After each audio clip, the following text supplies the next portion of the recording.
Well, as all of you know, we are down to the final day and a half, day and 3/4, depending on how long they meet today, before the session hopefully ends. And there are a lot of bills that are still yet to be heard that will continue through the process. But I want to talk to you in particular about our work that we have been doing for over a year on criminal justice reform.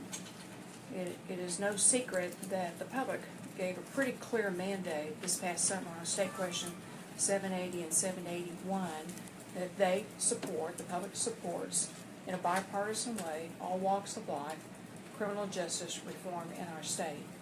And I put together a comprehensive group of pretty much everyone involved in the criminal justice system to look at making recommendations on how we can be smart on crime, but yet tough on crime for those who might truly harm our citizens in our state. We put a lot of effort, a lot of work into that. The bills have been introduced into the legislative session. They've been considered, for the most part, this legislative session, but here we are down to the final day and a half. And in reviewing a lot of the legislative bills, which I think we have given you, my list still shows that we are about 10 bills of criminal justice bills that have not been passed and sent to my desk, and that's frankly unacceptable. And I want to tell you why criminal justice reform is important. You might remember that about a month ago, I had a lot of our Oklahoma children who have parents that are incarcerated came to my office with an organization called the Little Light Christian School. Little Light Christian School. And this organization helps children that has parents that are incarcerated in our prison systems, and the children are separated from their parents. And a lady who runs the school sent me a nice packet of thank you letters. We frequently get these letters as elected officials from different groups and organizations. But I'd say this group's letters that came to me back in April. And I thought I'd just share with you a couple of letters because it emphasizes that policy matters, the legislation that we pass or don't pass has a real effect upon the lives of our fellow Oklahomans. This is a letter, and the lady said, please note the picture that one of our children drew of you. I thought it was interesting that she made you the same color as herself. It is indeed a picture of you because I asked her to tell me about it. And she says, I think it's a compliment to you. But she sent me this picture of a young girl who drew a picture of me that reflected her, which is very cute, very nice. Spelled my name Marry. Interesting. Always fun what kids will do. I had another letter. Just share a couple of these with you. It says, Dear Governor Fallin, thank you for visiting with us in the state capitol. I like the art because it's pretty, and they took their time. I wish you could be the governor for 7,000 years. No. 7 million. 7 million. 7 million years. Get my glasses focused. 7 million years. I hope you will never die because you're pretty. I also like how you spoke about how many children need parents. Thank you for the point. I gave my governor's point while they were here. How many children need their parents? That's another one that painted a different picture of me. It's kind of interesting to look at all the different ways people see me, which is it's just fun. But the reason why I wanted to talk to you today is that we have about a day and a half left in the legislative session. There are lives on the line and future generations of children that will be affected if we don't pass smart on crime criminal justice policies in our state. There's been a tremendous amount of work that's been done. The public has spoken that they support smart on crime, tough on crime, criminal justice policies.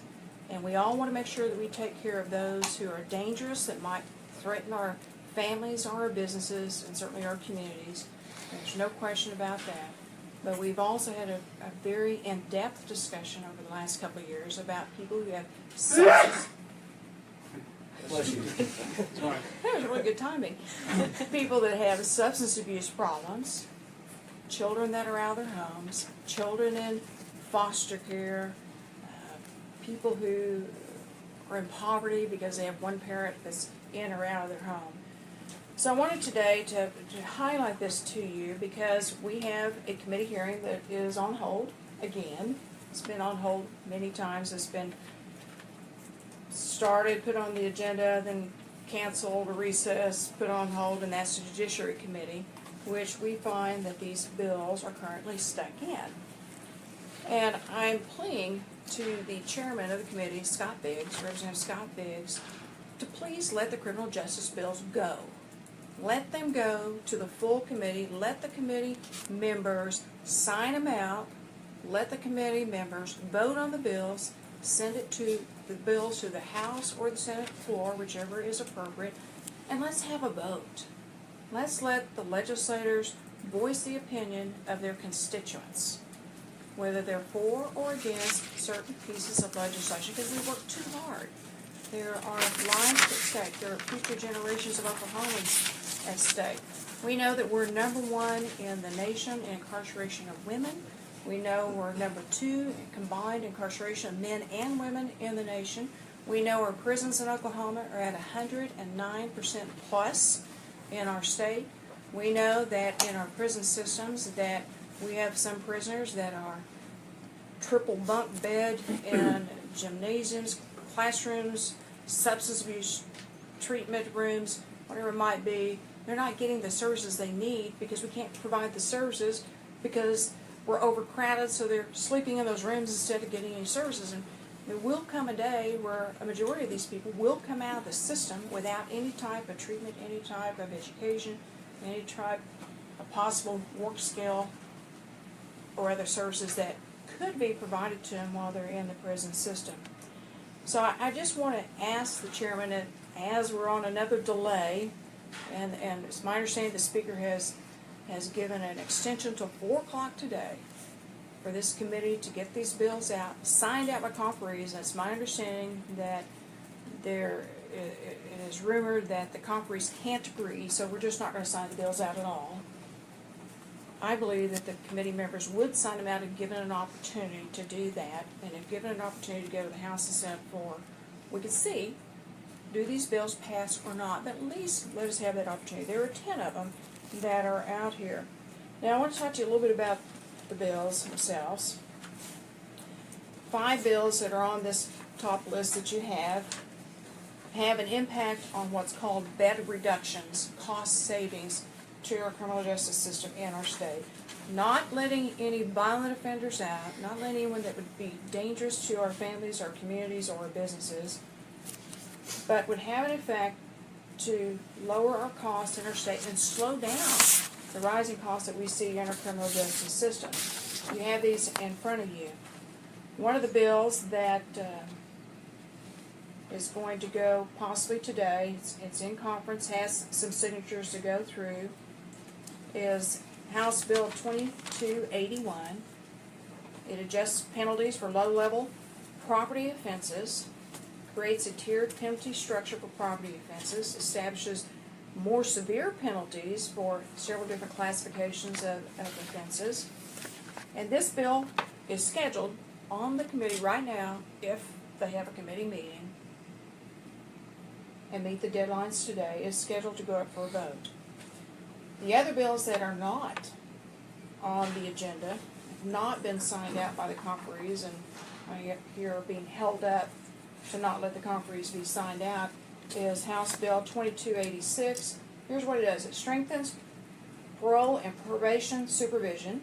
Who's against that? It establishes specialized supervision for sex offenders and domestic violence offenders. Specialized supervision. Who would be against that? It improves release and reentry practices by creating administrative parole processes for non-violent offenders, and ensures Pardon Parole Board focuses their decision-making on the most serious offenders. Why is that offensive? Why wouldn't we want to sign that out and have a vote to see how that goes? Senate Bill 649 revises sentencing enhancements to distinguish between individuals convicted of a violent offense with those with no history of a violent offense. Why doesn't that make good public sense? It excludes domestic violence offenses, registered sex offenses, and other offenses from this bill. So there are safeguards to make sure you get the right people in this classification and keep the bad people from ever being let out early. Senate Bill 869 expands access to alternatives for incarceration, allows a judge to depart from mandatory minimum sentencing for certain non-violent crimes, authorizes a court to order a defendant who has committed domestic violence related offense to undergo an assessment and to be placed in a batterers intervention program. Why would we want to do that? For battered women, for battered men in our state. Senate Bill 786 eliminates a 2-year mandatory minimum for burglary on second-degree burglary, creates a new offense of burglary of the 3rd degree, brings in a different classification, reclassifies burglary of vending machines and other classifications in that particular area. I'm just saying that we have a day and a half left. If we don't pass major criminal justice reform, it is estimated that the state of Oklahoma is going to spend an extra $200 million a year over the next 10 years. That would be $2 billion, and we will have to build another 2 to 3 prisons in our state. It's factual. It's been documented by outside groups, by inside groups, by all the different groups that come forward. Nobody denies that. And there is a better way to be smart on crime while tough on crime. So I wanted to bring you together. Everything's pretty rushed right now as we're finishing up the budget negotiations. The committee is getting ready to meet, maybe, in the next hour or two. So I wanted to give you this information so that you can go up and talk to our legislators and ask them, why not just let these bills be heard, be signed out? Don't keep them from being signed out. That's kind of the excuse. I can't get them signed out. Well, there's a reason for that. And let those things go forward. Then I have our legal counsel who has worked in a district attorney's office, assistant district attorney. He's gone through many criminal defense cases and prosecutions, and Barrett's here if you have any particular questions to ask about any of the bills that you may not already know. I know that you've been through 4 months of the session, so you may already know all these answers to the questions. All right? Just briefly, I spoke with Biggs this morning. He says that several of these bills will release sex offenders and release domestic abusers, and they're dangerous bills. And that's why I brought Barrett here, because, Barrett, would you mind stepping up here? Sure. I might have you stand as close to her Stand, as stand possible. close, because I got all my hair. Or just sit next to her. Yeah, let me Grab a just, chair and sit. now here, No, no, no. better way. I'll stand up. Okay, Yeah, okay. so, we've heard that discussion, and obviously, we want to make sure that we have every single safeguard we can to protect people and to address any concerns, any type of language that may not be quite what we wanted. So I've asked Barrett to work the last 4 months on this legislation with different groups. So Barrett, if you would address those 2 issues. Sure. So the main problem was with the way that we classify crimes here in Oklahoma. We have a small list of 85% crimes, a slightly larger list of quote-unquote violent crimes, and then everything else is considered nonviolent.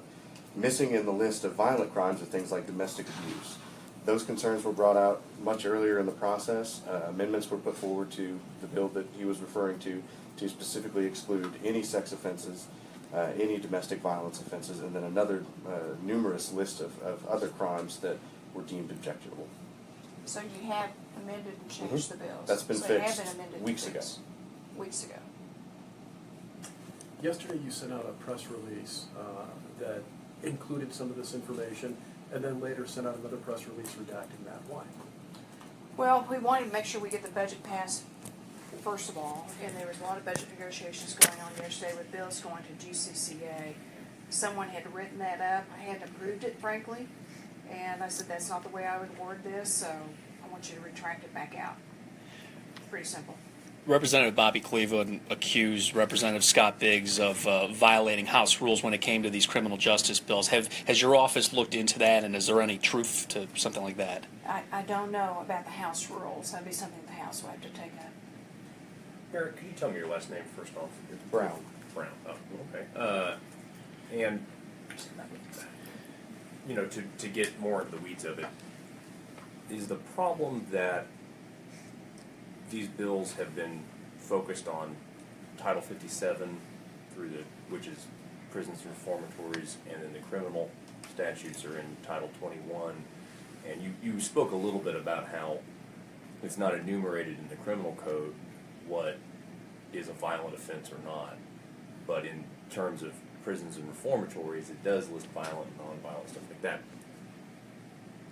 is Biggs' concern that this makes that more complicated in the specific way these bills are dealt with, as opposed to looking at the overall parts where those two parts of the Title 21 and Title 57 aren't really talking to each other? I'm sorry for stumbling through that. But No, you're fine. And the reason why many of these bills target Title 57 is because of what they're trying to reform.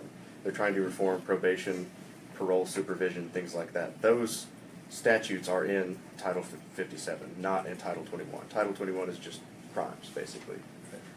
There is one of the bills that has been signed out of that committee. The governor referenced House Bill 2281 does heavily affect Title 21 in that it affects sentencing for a lot of property offenses. Will you call lawmakers back if they don't address criminal justice reform? I know that's been a priority of yours. Well, I'm hoping that they will do something, and I hope that this helps, but I want to reserve judgment for that, see how the rest of the session goes. We still got till tomorrow at 5. I know you don't. Governor, it's been pretty clear in the beginning, since he was appointed as chair, that there was going to be some sort of conflict of interest in, what he calls soft on crime bills. I'm assuming he'll be appointed to the same chairmanship next session. Should these bills not make it out this session, what's the plan of action next session, as it'll likely be the same situation? Well, I have asked the speaker and other leadership, Representative John Eccles, to reassign the bills, because I understand if someone's just opposed to this type of reform, that's their prerogative, that's their choice. But I've asked them, can you reassign it to a different committee just to let the members who do support it, there's bipartisan support between Democrats and Republicans, to be able to have a chance to debate the bills, to be able to consider them, and to be able to pass them or not. I think it's the only fair thing to do, because I think the public has spoken very clearly on State Question 781 that they do smart on crime policies, but tough on felonies and violent crimes. So I'm hoping that maybe they could still get reassigned. Time's not up yet. That could be done by leadership. As far as who gets appointed chairman next year, I would hope that all this would be considered when those chairmanships are made. Is there anything you can do? I mean, you're making a request right now, or a light request to get these things heard, but if a House or Representative Biggs says thanks but no thanks, I mean, is there a bite to follow the bark? Well, I have requested, as I said many, many times, probably, I don't know how many times over the last month, for the bills to be considered to be reassigned to a different committee and different people to be able to handle that. So I'm still hoping that between today and tomorrow at 5 that there's some chance that maybe people will listen and say, all right, we do want to have a hearing on these bills and get them to the floor to be able to vote on them. I'll still push next year, and I've had some of the legislators tell me this. I don't agree with their thinking on this, that, well, we just won't get them done this year because someone's opposed to letting the bills out. Let's do it next year. And I remind them, next year is a gubernatorial election year. Next year you have all the statewide elected officials that will be up for election, and then you also have all the House and half the Senate that will be up, and it'll be extremely difficult next year to get criminal justice reform done. So I think this is the key year that we need to get things done, but I'll always be fighting to try to get smart on crime policies, but yet also protect the public and families. You got another meeting. There's something in 780 that mentions July 1 as a deadline. Is that a deadline with an effect? I mean, if this isn't done this year, what is there an opportunity that's missed out upon? Maybe. I think what you're talking about is when the reforms passed in State Question 780 go into effect. So it's not a deadline. It doesn't say this can't happen. That's not how you interpret it.